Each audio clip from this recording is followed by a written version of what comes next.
My brother drove recklessly, often drunk, crashed into a tree, and our parents covered it up, then demanded I pay $14,500. Hey Reddit, so my parents got my golden child brother a Tesla and then attempted to blame me after he crashed it. Buckle up, because this is going to be the most shocking family betrayal story you've read all week. So, since I was a child, I, 24 male, have had the worst luck in my family.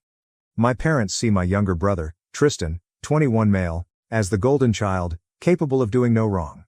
The partiality in our household is so evident that it would make a sitcom writer blush. I'm not even exaggerating, this is straight up everybody loves Raymond material. Let me break it down for you. Since I turned 18, I've been required to pay a $400 monthly rent to live at home. Yes, you read that correctly. $400 to live in the same house where I grew up, in a bedroom that hasn't been changed since I was 12. Meanwhile, my brother lives fully rent-free, eating food I help pay for, using utilities I help cover, and overall acting as if he owns the entire home. When I finally had the courage to call out this obvious BS, my parents attacked me with the typical nonsense that parents employ when they realize they don't have a true explanation. The double standards do not end there. When I was in high school, I had to keep a 3.8 GPA while working weekends at a nearby hardware store. I was not permitted to attend parties since I needed to focus on my future. Tristan? This guy barely completed his classes, never worked during high school, and was permitted to party every weekend since he's just being social and needs to enjoy his youth. Every accomplishment of mine received a half-hearted compliment, whereas Tristan was commended for putting forth the bare minimum effort. I labored more than 40 hours each week at my soul-crushing corporate job only to save enough money to leave this hellhole. My objective has been to save enough for a quality apartment and the first and last month's rent, but every time I get near, some inexplicable family emergency arises. And guess who is supposed to help out? I graduated from college 3 years ago. I worked part-time while taking a full course load, graduated with honors, and found a job within 2 weeks of graduation. What is my reward for this achievement? A half-hearted congratulations text with a $50 Applebee's gift card. There is no party, celebration supper, or anything. Simply put, here's some mediocre chain restaurant cuisine, now keep paying your rent. Tristan finished this month with a strong 2.4 GPA following 6 years of what I guess was professional beer pong training. This guy changed his major 3 times, failed many classes that he had to repeat, and essentially treated college as an extended vacation with occasional paper writing assignments. And how did my folks celebrate his lousy achievement? They purchased him a Tesla Model 3 Performance. Not the standard model, but the $60,000 plus option with all the bells and whistles. Premium sound system, the works. I still recall the day they handed it to him. We were all gathered in the driveway, when my father handed Tristan this small box. Inside are the keys to the dazzling white Tesla sitting across the street. Tristan starts freaking out and dancing around like he's won the lotto, while my mother shoots around 500 photos for Facebook. My father looks at me, notices my expression, and says, "Don't be jealous. Your brother deserves this after working so hard." What exactly are you working hard at? Beer pong championships? When I mentioned that I graduated with honors in 4 years despite working and earning nothing, my mother had the gall to comment, "Well, college was easier for you. Tristan really struggled. He struggled to get out of bed before noon and remember who he was dating that week." I could go on for hours on the obvious partiality, but you get the point. My entire life, I've been treated as a second-class person within my own family. Tristan's entire personality was transformed the moment he received the Tesla. I am not even kidding. Dude couldn't go 5 minutes without discussing his whip or sharing Instagram stories from the dashboard. The car was no longer merely a mode of mobility for him. It had become his entire personality. Tesla Bro was born, and it was as annoying as it sounds. Every night, he would arrive home at 2 a.m., from whatever bar he was at and rev the engine in the driveway like a true tool. Yes, I understand that Teslas do not have engines to rev, but this dip would floor the acceleration back and forth in our driveway, producing that electric whirring noise at full blast. He'd wake up the entire neighborhood since, obviously, sleep is reserved for peasants who don't own the electric automobiles that Daddy purchased. The youngster drove like he was auditioning for Fast and Furious 27. Electric Baloo, driving down residential streets where children play, performing donuts in grocery store parking lots, and recording those TikTok videos where people pretend to sleep while their Tesla is on autopilot. Every time I suggested that treating public highways like his personal racetrack wasn't the best idea, he'd smirk and tell me to quit being such a buzzkill bro. I even saw him drive intoxicated several times. This wasn't just being a douche, it was actively hazardous to those around him. I offered to be his designated driver several times or to call him an Uber, but he declined. The automobile basically drives itself, bro. Except that autopilot does not magically eliminate the effects of drinking on your judgment and reaction time. His friends fared no better. They would pack into the Tesla, usually 4 or 5 of them, all equally wasted, and go on a joyride. Their words, not mine. I warned them all several times that something horrible was about to happen. I also warned my parents. Everyone urged me to mind my own business. My mother genuinely said, and I'm quoting exactly here, "You're just jealous you don't have friends who want to have fun with you." Yes, Mom, I'm quite envious since I don't have buddies who wish to die in a catastrophic crash or kill innocent people. You caught me. With each passing day, Tristan became more reckless. The videos become more dangerous. The speeds increased. It wasn't a matter of whether something would happen, but when. Everyone, except me, appeared utterly unaware of what was about to happen. But then the inevitable occurred. On a Thursday night, I was in my room working when I heard my parents' door bang open at 3 a.m. There was frenzied talking in the hallway, followed by my father's car starting and rushing away. I found my mother downstairs, looking as if she had seen a ghost. When I asked what was going on, she murmured something about, "Your brother had a little accident with the Tesla, and that my father had gone to pick him up. A minor collision." That's family code for a catastrophic blunder that they're already plotting how to avoid. Around 4:30 a.m., I heard my father's car arrive into our driveway. I went to the front window and saw him almost pulling Tristan along the walkway. He could barely walk, was missing a shoe, and had what seemed to be dried blood on his forehead. My father was desperately shushing Tristan as he slurred, "Tree came out of nowhere, man." It turns out that golden boy wrapped his Tesla around a tree after leaving a bar. Isn't that shocking? Who could have expected this absolutely unpredictable incident, which I had been warning everyone about for weeks? By some miracle, he was not gravely injured, only a gash on his forehead and possibly some bruises from the airbag. However, the Tesla was nearly destroyed. Front end was smashed in. Airbags were deployed. The windshield cracked. The whole 9 yards. They escorted him to his room as if he were a baby who had stayed up past bedtime rather than a grown-ass man who had just committed a crime. I didn't get the complete story until the following morning. Tristan had been to the Rusty Nail. He got completely inebriated with his equally intelligent companions and then concluded that driving was an excellent idea. His friends, these stand-up citizens, appear to have encouraged this scheme, with one even video Tristan doing shots and then twirling his Tesla key, saying, "Let's see what this baby can really do." On his way home, he turned an extremely fast corner, lost control, jumped the curb, and plowed into a large oak tree owned by a poor homeowner. My father arrived ahead of the police. According to my mother's whispered phone call to my aunt, which I completely overheard, my father handled the situation with the homeowners. I have no idea what he promised them, but knowing my father, it was not cheap. He probably wrote them a check right away and forgot about it. The true mystery was how he persuaded them not to report the incident to the police. They had the Tesla towed to our garage, where it sat like a massive metal middle finger. The front end had entirely caved in. The hood collapsed like an accordion. Both airbags had deployed, leaving a strange powder residue across the interior. The windshield was a spiderweb of cracks, and one of the front wheels was deformed at an angle that was clearly not factory standard. It was now a $60,000 paperweight. The garage door remained closed. 2 days after the accident, my parents arranged a family meeting in the living room. Throughout the history of family meetings, no one has ever been called to deliver good news. Nobody ever calls a family meeting and says, "Hey, we're all going to Disney World." So, I entered the living room. My parents were seated on the couch, making those serious faces you see when someone is ready to beg for a favor. Tristan slouched in the armchair, swiping through his phone as if the entire situation was a little inconvenience, diverting his attention away from his crucial TikTok perusing. The bruise on his face had turned a gorgeous shade of yellow-purple, which actually complemented his attractiveness. My father cleared his throat and looked at me with that fake serious expression he has when he's going to say something absolutely absurd but wants to appear logical and fair. He has a routine that includes straightening his back, clearing his throat, and clasping his hands together. It's like watching a nervous actress practice for a scene. "Son," he called out. "We've looked into the damage to Tristan's car." He said it as if Tesla had acquired a cold. "The insurance won't cover it because..." He trailed off, visibly uneasy. "Because he was driving drunk," I concluded for him. My mother gave me a look that could curdle milk. "Don't be dramatic. He'd only had a few drinks." Right. After a few beers, he was unable to walk straight or construct intelligible sentences when he returned home. In my mother's world, Anything less than being completely unconscious is considered a couple beers. My father continued as if I had not spoken. The point is, repairs are going to cost around $18,000, and we think it's only fair that we all chip in as a family. I actually laughed aloud, believing it was a joke. I then knew they were serious.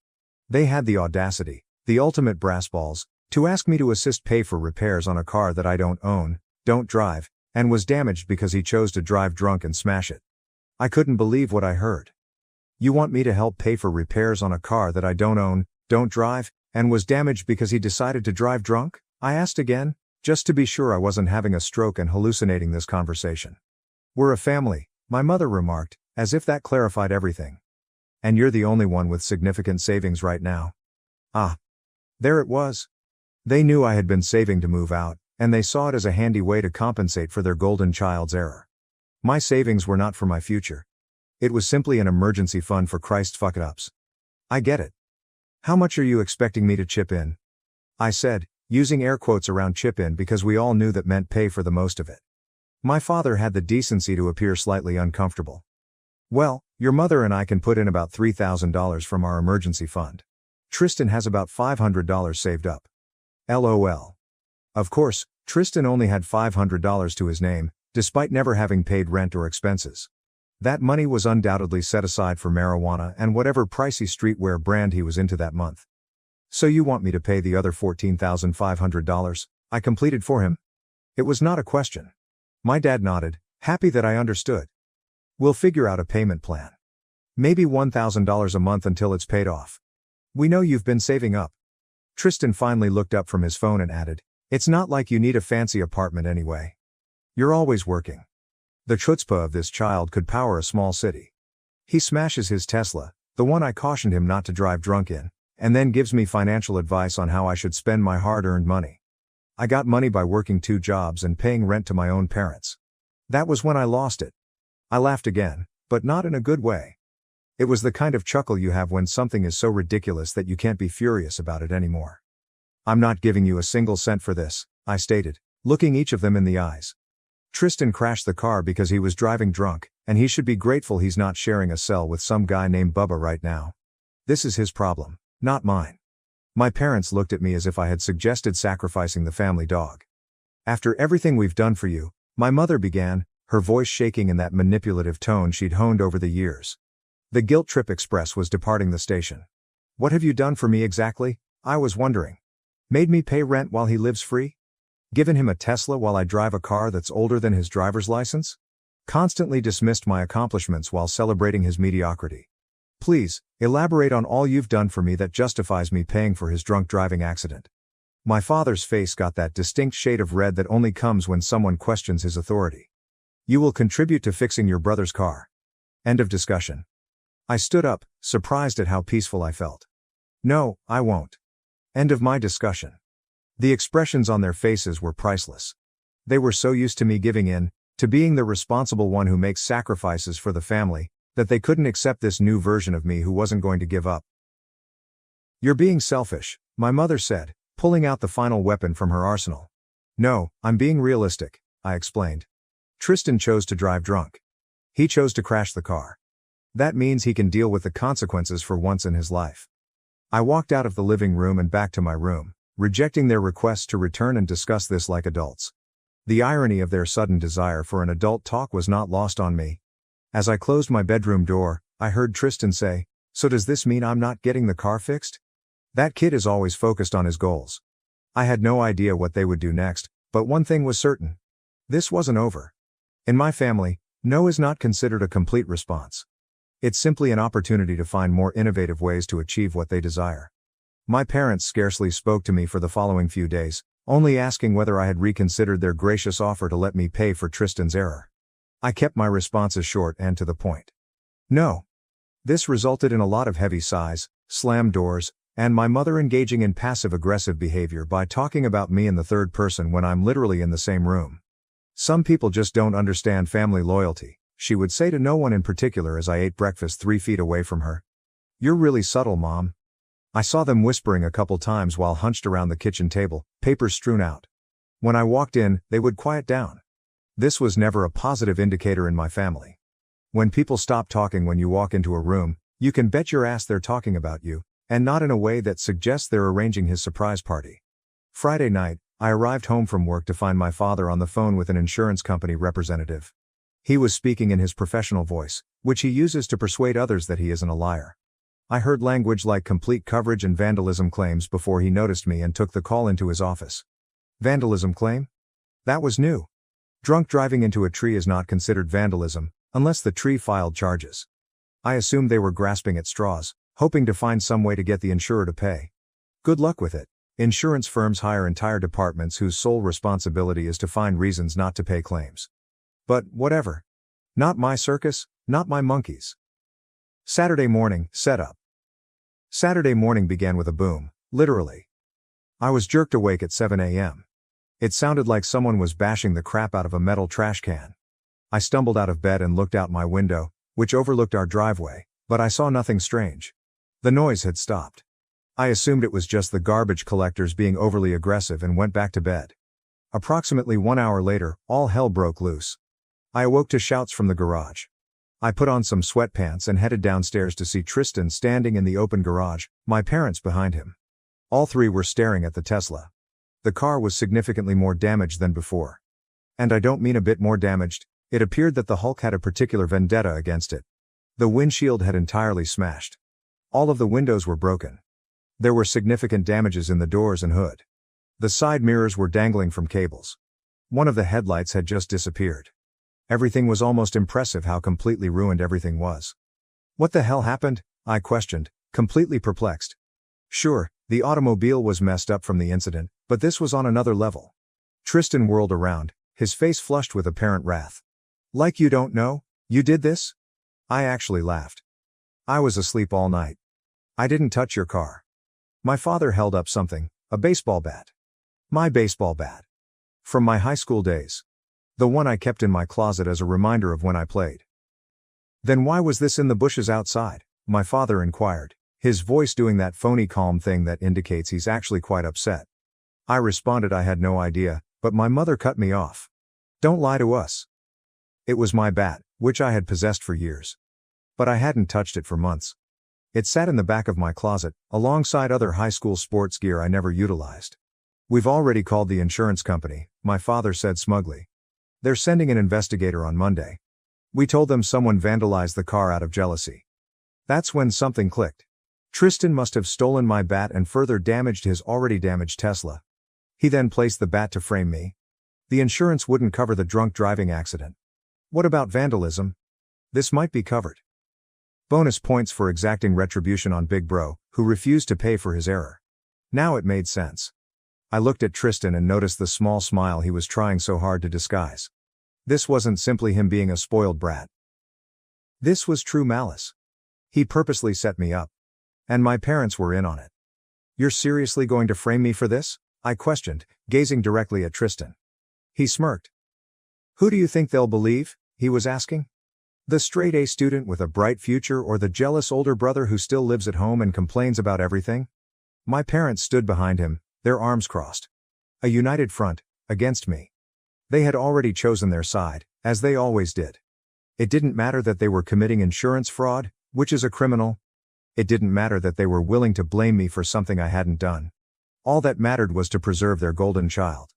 This is bullshit, and you know it, I remarked, surprisingly cool given the situation. I didn't touch the car. I was asleep all night.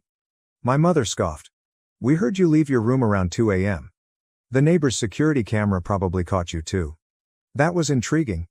We didn't have any neighbors with security cameras, at least not ones that could capture our driveway or garage. They were lying. That meant they knew exactly what had transpired. Because they helped plan it. Or, at the absolute least, they knew Tristan had done it and were covering for him. So let me get this straight, I responded, crossing my arms. You want me to either pay $14,500 for repairs to a car I don't own, or you'll frame me for vandalizing it to commit insurance fraud? Those are my options? My father's face reddened. Nobody's framing anyone. We know you did this because you're angry about the money. I returned to my room without saying another thing. There was no point in arguing with them. They had already determined their interpretation of reality. I closed the door, sat on my bed, and tried to think. This quickly went from ordinary familial bias to outright criminal activity. I grabbed my phone and called my supervisor, requesting an emergency day off for Monday. I was not going to leave my defense in the hands of my family when the insurance investigator showed there. I needed to be there to explain my side of the story. As I hung up, I realized something that made my stomach sink. My parents had just shown me how far they would go to protect Tristan. They would frame their son. They would lie to the authorities. Which made me wonder, what had they covered up for him in the past that I had no idea about? Monday. The insurance investigator arrives. The insurance investigator arrived on Monday morning at precisely 9 a.m. His name was Mac. I've seen this sort before. He had a wrinkled button-down tucked into khakis and was carrying a tablet and a camera. My father tried to convince me to go to work and they would handle everything, but I just stared at him until he gave up. It's funny how quickly his power dissolved when I didn't immediately roll over. My parents did their best June and Ward Cleaver impressions when Mac came. Tristan slouched nearby, appearing victimized, and periodically caressing the mark on his face for dramatic effect. Mac was courteous, but all business. He walked immediately to the garage to study the Tesla, snapping dozens of shots from all angles. He spent a long time comparing the front-end damage to the new damage, which made me think he would realize the obvious. This automobile had been involved in two quite distinct accidents. After inspecting the vehicle, Mac requested to meet with each of us individually. My parents went first, together. They stayed there for around 30 minutes. Then Tristan walked in for his interview, which lasted approximately 15 minutes. I heard him raise his voice at one point, most likely for dramatic effect. When it was my turn, I sat across from Mac at our kitchen table, where he had already set up his laptop and some documents. He glanced at me and said he had some concerns concerning where I was on Friday night and early Saturday morning. I told him the truth. I was sleeping in my bed at home. I got home from work at 6 p.m., cooked a sandwich, played Xbox, and went to bed around 11 p.m. I didn't leave my room until I heard a disturbance in the garage the following morning. Mac nodded, taking notes. Then he asked me directly if I was responsible for the Tesla's damage. No, I replied, staring him directly in the eye.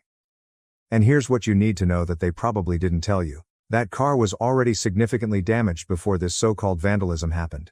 He raised his eyebrows, displaying the most passion he'd shown thus far. I described everything.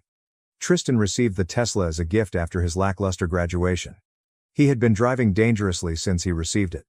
I told Mac about the drunken driving, speeding, and TikTok videos. Then I came to the crash. How Tristan had wrapped it around a tree while driving drunk about a week before, and how my parents had managed to evade arrest. Check the airbags, I informed him. They've already been deployed from the first crash. Take a look at the front-end damage and the new damage. They are plainly different. The front-end damage is the result of an impact with a tree. The rest is not from me. I also informed him about my parents' attempt to get me to pay $14,500 for repairs, and how the vandalism occurred unexpectedly shortly after I declined. Mac wrote everything down without much reaction. Then he questioned whether anyone could confirm that I was in my room all night. No, I explained. I live with my parents and Tristan. However, I did order a pizza around 9:30 p.m. On Friday, I spent approximately 11 hours playing Xbox Live with pals. They can certify that I was online. He nodded and took additional notes. Then he startled me by asking if any of my neighbors had security cameras. Not that would cover our garage or driveway, I replied. The Johnsons across the street have a doorbell camera, but it only sees their porch. He wrote something down, thanked me, and promised to contact the family soon. As we walked back into the living room, I could feel my parents and Tristan staring at me. They realized I hadn't followed their script. After Mac left, all hell broke loose. After Mac left, all hell broke loose. My folks have lost their collective brains. How dare I reveal the truth to the investigator? The horror. My mother cried because I was attempting to ruin Tristan's life over a single mistake, as if drunk driving and insurance fraud were on par with forgetting to take out the garbage. My father got in my face, pointing his finger, and told me I should call the investigator back and rectify this if I knew what was best for me. Tristan just smirked from the couch, knowing that his plan would succeed. Because it always has. The golden child always wins, right? I returned to my room and locked the door, disregarding their requests to return downstairs. For the next 2 days, I went to work, returned home, went directly to my room, and closed the door. I ordered delivery meals and only came out once I realized they were asleep.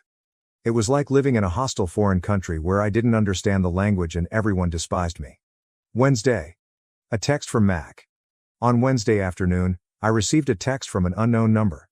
"This is Mac with State Farm Insurance. Please meet me on Main Street at 4 p.m. today. I have a few follow-up questions." I replied back to say I'd be there. I did not notify my family where I was going. I left work and headed straight to Starbucks. Mac was already present, seated at a corner table with his laptop and stack of papers. He motioned me to sit down. "I wanted to talk to you away from your family," he continued with a low voice. "We've uncovered some inconsistencies in the claim." Mac turned out to be more thorough than my family had anticipated. He'd scoured the neighborhood for security footage, and discovered anything.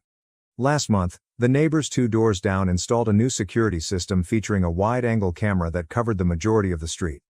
And guess what it caught? At 2:13 a.m. on Saturday morning, Tristan took my baseball bat from my car's trunk, where I kept sports equipment, and drove off in his already damaged Tesla. The video saw him carefully breaking every window, denting the hood and doors, and even pulling off one of the side mirrors. Max slid his tablet across the table, showing me the footage. There was my brother. At 2 a.m., staging the entire thing. It was so apparent and humorous. "I've been doing this job for 15 years, Mac blurted out. "And this is one of the dumbest frame jobs I've ever seen." He then informed me that he had previously reported the facts to his superiors at the insurance firm. They denied the claim and referred the case to their fraud department. He had also contacted the local police, who wanted to talk with both me and Tristan. "The police officer will be here in about 10 minutes, Mac continued. "And I wanted to let you know before they contact your family. Given the circumstances, I thought you might like to speak with them separately." I really thanked him for his thoroughness and belief in me. The police get involved. A police officer arrived. She was a woman. She took my statement, showed me the footage again, and asked if I wanted to file charges against Tristan for attempting to frame me. "The DA will decide whether to pursue the insurance fraud charges," she replied. "But for the false reporting and the attempt to frame you, that's your call." I sat there, contemplating. Yes, Tristan is my brother, flesh and blood. But he was also the one who purposefully attempted to frame me for a crime I did not commit. The person who would have gladly let me take the blame for his drunk driving and subsequent tantrum, potentially destroying my record, employment prospects, and life. I considered all the years of favoring. All those double standards. All the times I was made to feel inferior because I was not Tristan. I reflected on how they were willing to let me take the blame for insurance fraud to protect him. And then I realized how tired I was of it all. "Yes," I informed the police. "I want to press charges." Without hesitation, only a simple yes. She nodded, took some notes, and invited me to the station later to provide a formal statement.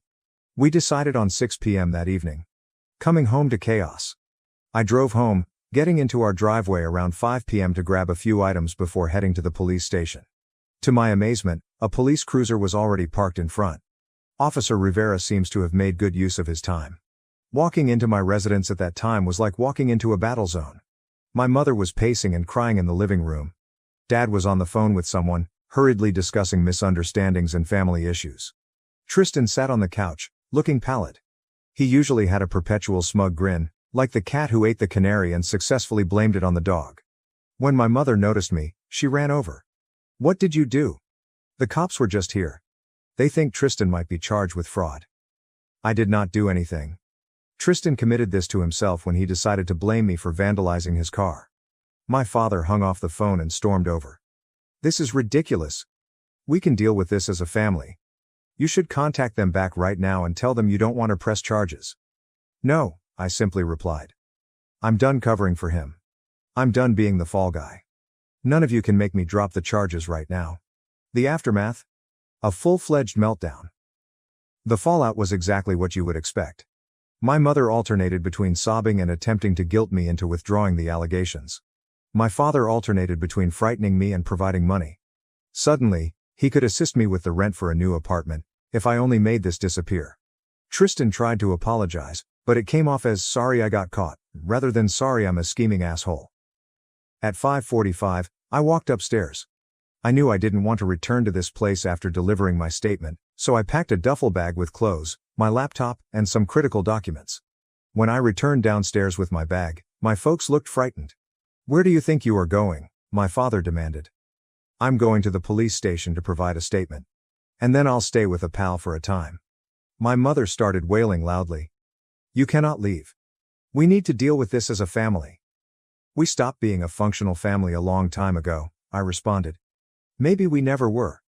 My father moved in front of the door, barring my exit. If you step out that door and do this, don't bother coming back. You will no longer be welcome in this home. If you do this to your brother, you are choosing to destroy this family. I stared him directly in the eyes. No, Father, I am not destroying the family. I refuse to let the family destroy me anymore. And if you are truly willing to abandon me because I did not allow it to happen, I am fine with it. I stepped around him and exited the door. He called after me, something about ungrateful children and family loyalty, but I didn't turn back. I got into my car and proceeded to the police station. The formal statement giving my formal declaration took around 1 hour. The officer outlined what would come next. Tristan would be charged with filing a fraudulent police report, attempting insurance fraud, and possibly other offenses relating to the original DUI crash, which had never been properly recorded. This can become messy, she cautioned me. Family cases frequently do. Are you certain you want to proceed? I nodded. I'm sure. When I left the police station, I received a text from my pal Chris. Have your room ready. I ordered food. Don't be late, brother. I had called him earlier to inquire if I could stay at his apartment for a few days. And being the reliable friend he is, he did not even ask questions. As I drove to Chris's apartment, my phone flooded with texts and phone calls from my relatives. I turned off my phone and continued driving. For the first time in years, perhaps ever, I felt as if I was actually standing up for myself. Chris was waiting on his porch as I pulled up, holding 2 sodas. He didn't immediately ask for more information. He simply assisted me with my stuff and said, "Whatever it is, we'll figure it out." And in that moment, I discovered something significant. This was how real families were meant to feel. Not obligated, not manipulation, not a perpetual competition. Only unconditional support. The kind I had never seen at home. Edit 1. Holy crap, this exploded up overnight. Thank you for the accolades and support, Reddit, it means a lot. Edit 2. Stay tuned for an update, which will be available soon. LOL, that rhymed. Update, hey Reddit, it's been a while since my previous post, and many of you have DM'd me asking for an update on the Tesla bro problem. So, here goes. I left my parents' place 6 months ago with a duffel bag and a newfound backbone. Best decision I've ever made. I crashed with Chris for a few weeks before finding my own house. Nothing spectacular, just a 1-bedroom apartment where no one begs me to solve their problems. Tristan's case progressed fast. The evidence was overwhelming. Security footage, blood alcohol levels from the hospital the night of the incident, which my parents attempted to conceal, and an insurance inquiry report. He ended up pleading guilty to all charges and received 6 months in county jail, 3 years probation, a huge fine. He lost his license for 5 years. My parents were not charged, but they did face significant fines for their involvement in the insurance scam. They're essentially broke after paying legal expenses, fines, and the remaining payments on a totaled Tesla. As for me, I received a promotion at work. It's amazing what you can accomplish when you're not always dealing with family issues. In addition, I'm taking night school to pursue an MBA. Life is currently fairly good. The update you've been waiting for: text messages and phone calls resumed last month. First, from my mother. Then my father. Finally, Tristan used his jail-approved phone time. They all had the same message, only delivered in various ways. They need money. Mom took the standard guilt tactic. We're about to lose our house. After everything we've done for you, how can you abandon us now? Dad attempted his typical intimidation. You owe this family. Man up and help us out. Tristan apologized and stated that his time in jail has changed his perspective. Before requesting for commissary funds. Do you know what was very funny? Last week, my folks arrived at my apartment. Unannounced. I have no idea how they got my address, probably through a mutual family connection. They were standing outside my door, looking really pitiful. Both of them had a frantic face. They had an entire pitch planned. They were selling the house but needed funds to move. The bank accounts were frozen. Dad lost his job following the controversy. Mom's anxiousness was flaring up. Couldn't I please assist my family in their time of need? I listened to everything without interrupting. I saw them spin their sob story with a dramatic performance. When they were finished, I just gazed at them for about 10 seconds before asking, "Sorry, I must have missed something during your brief presentation. Could you please remind me which part of attempting to frame me entitled you to my financial assistance?" Mom's face collapsed, like if she had been smacked. Dad stood there speechless. For the first time in their lives, they had no script ready. The roles were flipped, and they had no idea how to play someone who were out of control. But they weren't in their house, where they set the rules. They were at my door. And I had all the cards. I said I'd think about it and close the door. I thought about it. For around 5 seconds. Then I sent this text. The answer is no. Do not contact me again. Dad responded with threats. Mom uses emotional manipulation. Tristan made pledges to change. I blocked all of their numbers. Some people may believe that is harsh. Perhaps it is. But after 24 years being the scapegoat, I'm finally putting myself first. They're adults who've made their decisions. Just as I am making mine right now. So that's all for now, Redditors. Thank you for sticking around during this whole mess. You guys are the finest. I will keep you updated if anything else happens. So, guys, peace out for now. Edit 1. For those thinking of bringing charges against my parents. The DA determined that there was insufficient evidence to indicate they were aware of Tristan's plan beforehand. Personally, I believe they knew. But, whatever. The financial ramifications they are currently facing are most likely harsher than what the courts would have done anyhow. Edit 2. To the few people who messaged me stating, but they're still your family. Oh, come on. Being connected by blood does not give somebody the authority to frame you for a felony. That is not how family works. That's how prison gangs operate. LOL, that rhymed. Update. Hey Reddit, it's been a while since my previous post, and many of you have DM'd me asking for an update on the Tesla bro problem. So, here goes. I left my parents' place 6 months ago with a duffel bag and a newfound backbone. Best decision I've ever made. I crashed with Chris for a few weeks before finding my own house. Nothing spectacular, just a one-bedroom apartment where no one begs me to solve their problems. Tristan's case progressed fast. The evidence was overwhelming. Security footage, blood alcohol levels from the hospital the night of the incident, which my parents attempted to conceal, and an insurance inquiry report. He ended up pleading guilty to all charges and received 6 months in county jail, 3 years probation, a huge fine. He lost his license for 5 years. My parents were not charged, but they did face significant fines for their involvement in the insurance scam. They're essentially broke after paying legal expenses, fines, and the remaining payments on a totaled Tesla. As for me, I received a promotion at work. It's amazing what you can accomplish when you're not always dealing with family issues. In addition, I'm taking night school to pursue an MBA. Life is currently fairly good. The update you've been waiting for: text messages and phone calls resumed last month. First, from my mother. Then my father. Finally, Tristan used his jail-approved phone time. They all had the same message, only delivered in various ways. They need money. Mom took the standard guilt tactic. We're about to lose our house. After everything we've done for you, how can you abandon us now? Dad attempted his typical intimidation. You owe this family. Man up and help us out. Tristan apologized and stated that his time in jail has changed his perspective. Before requesting for commissary funds. Do you know what was very funny?